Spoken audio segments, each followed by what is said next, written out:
YCP సంక్షేమ పథకాలను కరపత్రాల రూపంలో పంచిపెట్టారు చిలకలూరిపేట నియోజకవర్గ వైసీపీ సమన్వయకర్త మల్లెల రాజేష్ నాయుడు. చిలకలూరిపేట పట్టణంలోని 9వ వార్డులో ఆయన పర్యటించారు.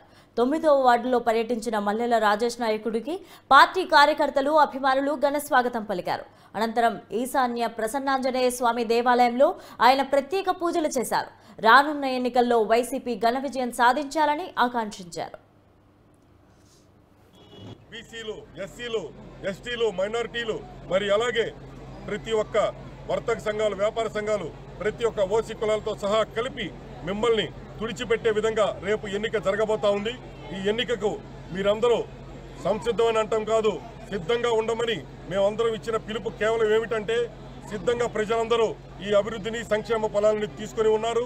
ప్రతి ఒక్కరు కూడా ఈసారి ఓటుతో జగనన్నను మళ్ళీ ముఖ్యమంత్రిని చేసుకుని మళ్ళీ సంక్షేమంతో పాటు అభివృద్ధి ప్రభుత్వాన్ని ఎన్నుకోబోతా ఉన్నారు. ఇది మీరు 24 ఎన్నికలు చూడబోతా ఉన్నారు. మీరు ఇకపై మీ యొక్క ఏవైతే జనసేన మరియు అలాగే తెలుగుదేశం పార్టీలు కలిసి ఎన్ని కుయుక్తులు పన్నినా మీకు పొత్తులు కావాలి. ఎందుకంటే మీకు పొత్తులు లేకపోతే నిద్ర పట్టదు.